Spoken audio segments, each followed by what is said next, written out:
जय शनिदेव। प्रिय दर्शकों, मैं राजेश जोशी आपका ज्योतिष जागृति केवल सत्य कार्यक्रम में आज फिर से स्वागत करता हूं। प्रिय दर्शकों, जैसा कि आप जानते हैं हमारी चर्चा शुरू हो चुकी है मारक ग्रहों की युतियों को लेकर। हमेशा याद रखिएगा कि मारक ग्रहों की युति कुंडली को हमेशा कमज़ोर करती है प्रिय दर्शकों, और मारक ग्रहों का जितना डिग्री वाइज बलाबल कम होगा या वो जितना डिग्री वाइज क्षमता और बलाबल में कम होंगे उतना उनके मार्केत्व में कमी आएगी, और जितना मार्केत्व में कमी आएगी उतनी ही आपकी कुंडली बलवान होती चली जाएगी। कल तक हमने बात की थी मिथुन लगन की कुंडली के बारे में। आइए आज बात करते हैं कर्क लगन की कुंडली के बारे में, यानी कैंसर लगन की कुंडली के बारे में। और प्रिय दर्शकों, आप में से किसी भी जातक का ये एपिसोड देखने से रह जाए तो कृपया YouTube पर जाकर हमारा डेली का ये एपिसोड वॉच कर सकता है और लाभान्वित हो सकता है। तो प्रिय दर्शकों, आज कर्क लगन की कुंडली की विस्तृत जानकारी देता हुआ बता दूं, कर्क लगन की कुंडली यानी कैंसर लगन की ये इसलिए बनी क्योंकि लगन में ही 4 नंबर लिखा है।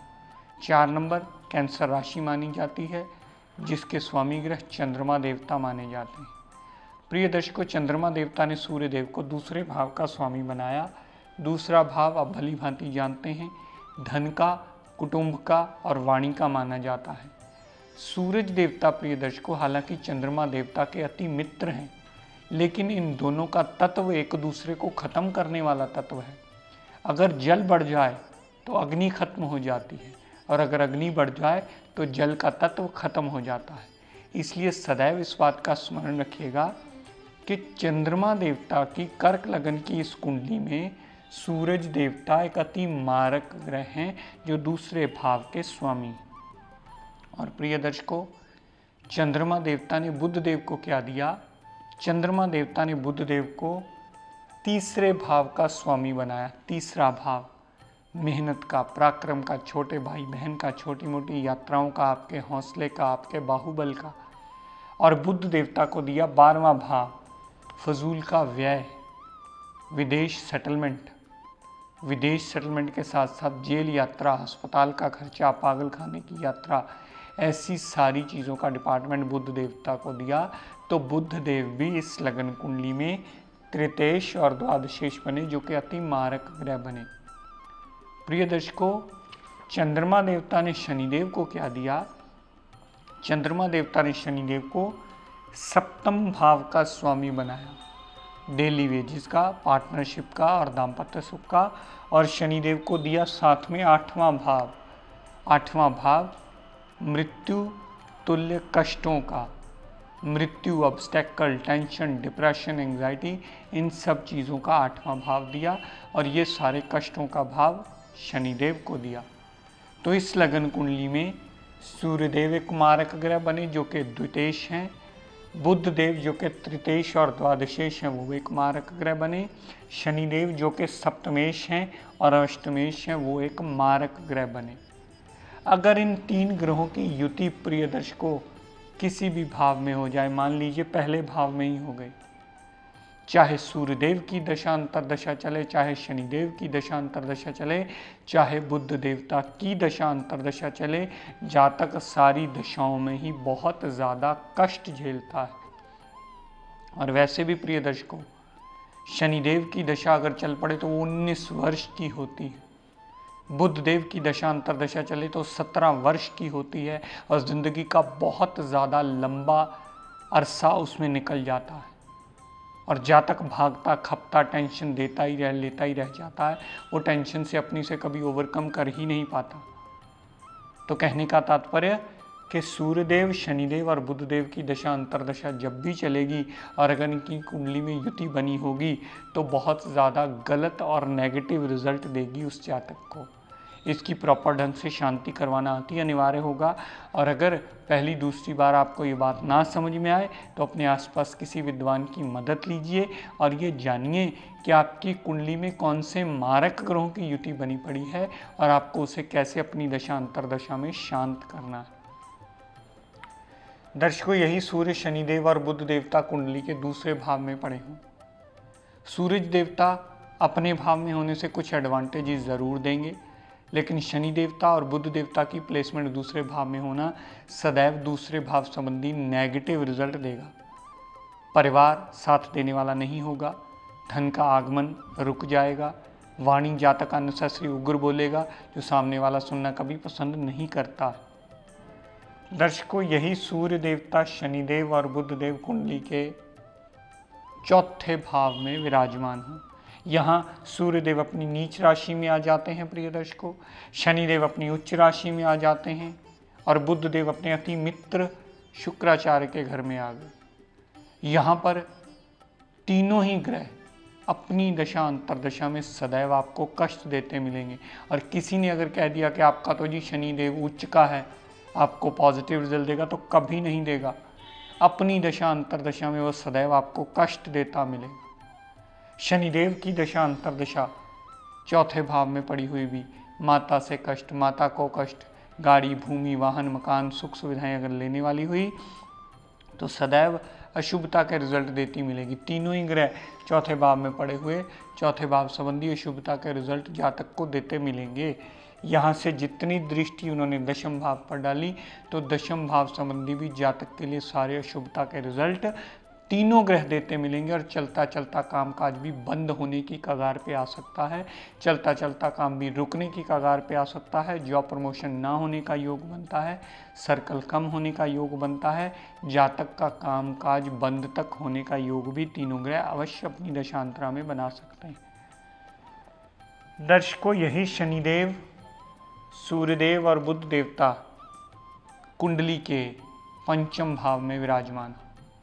पंचम भाव में विराजमान होने से संतान को कष्ट, संतान से कष्ट, पेट में प्रॉब्लम, लवरमास में नाकामयाबी, अनसर्टेन लॉस होना, यहाँ पर पंचम भाव संबंधी सारी अशुभता के रिजल्ट तीनों ही ग्रह जातक को अवश्य देते मिलेंगे।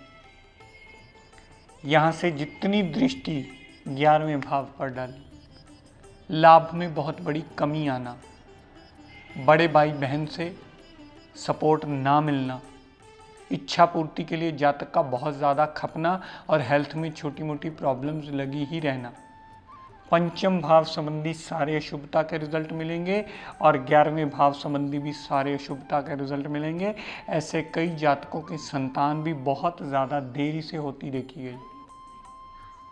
संतान से कष्ट, संतान को कष्ट, मेंटली पीस डिस्टर्ब होना, कॉन्फिडेंस लेवल दिक्कत परेशानी में आना, ऐसी सारी नेगेटिव स्थितियां जातक के लिए अवश्य होती होंगी। तीनों ग्रहों की रिजल्ट नेगेटिव होंगे क्योंकि तीनों ग्रह मारक हैं इसको। दर्शकों, यही सूर्य देवता, शनि देवता और बुध देव अगर कुंडली के सप्तम भाव में विराजमान हो, यहाँ शनिदेव स्वराशि के हो गए तो सप्तम भाव संबंधी सप्तम भाव को बचाने के लिए तत्पर जरूर होंगे। डेली वेजेस, पार्टनरशिप और दाम्पत्य सुख के लिए अच्छे हो सकते हैं, लेकिन यहाँ बुध देव का आना और सूर्य देव का आना सदैव बहुत ज़्यादा कष्टकारी होता है। विवाह देरी से होने का योग बनता है, मेंटली जातक डिस्टर्ब बहुत जल्दी हो जाता है, दाम्पत्य सुख में बहुत ज़्यादा अच्छे रिजल्ट्स सूरज और बुध की दशांतरा में नहीं गेन कर पाता। यहाँ से जितनी दृष्टि लगन भाव पर डाली तो लगन भाव पर डाली हुई तीनों मारक ग्रहों की दृष्टि सदैव लगन भाव को भी डिस्टर्ब करती मिलेगी, हेल्थ में भी प्रॉब्लम्स देती ही मिलेगी। तीनों ग्रहों की डाली हुई दशा दृष्टि लगन भाव पर लगन को सदैव दिक्कत परेशानियां लाकर जातक की हेल्थ को कमज़ोर करती मिली। दर्शकों, यही सूर्य देवता शनिदेव और बुध देव अगर कुंडली के नवम भाव में पड़े हुए, सूरज देव अपने मित्र के घर में मारक बन के आए हैं, शनिदेव वैसे कुंडली के अति मारक बन के आए हैं और बुध देवता अपनी नीच राशि में आए हैं, मीन राशि। लेकिन तीनों ही मारक ग्रह हैं प्रिय दर्शकों, ये सदैव स्मरण रखिएगा। अगर तीनों मारक ग्रहों की स्थिति आपकी नवम भाव में बन गई तो भाग्य कभी साथ नहीं देने वाला। हर कार्य के लिए ज़रूरत से ज़्यादा खपने के बाद ही वो पूर्ण होने वाला। पिता से मनमुटाव होगा, धर्म को जल्दी नहीं मानने वाला होगा, जातक विदेश यात्रा करेगा तो वो लाभान्वित नहीं होगी। विदेश यात्रा करने के बाद भी वो जातक दिक्कत परेशानियां झेलता ही मिलेगा। प्रभु से लड़ता ही मिलेगा कि आपने मेरे लिए कुछ नहीं किया। ऐसे ताने सुनता, ऐसे ताने कहता ही प्रभु को मिलेगा। लोगों से भी ताने सुनने को मिलते हैं, पिता भी ताने मारते हैं कि सारी जिंदगी कुछ नहीं किया, खपता ही रह गया। तो तीनों ग्रहों का नवम भाव में आना सदैव अशुभता के रिजल्ट नवम भाव संबंधी पूर्ण आपको देगा। दर्शकों, यही सूर्यदेव, शनिदेव और बुधदेव कुंडली के दशम भाव में विराजमान। सूर्य अपनी उच्च राशि में, शनिदेव अपनी नीच राशि में और बुध देवता अपने अति शत्रु की राशि में आ गए। तीनों ही ग्रह कभी भी जिंदगी में जल्दी जातक का कामकाज सेटल होने देते ही नहीं।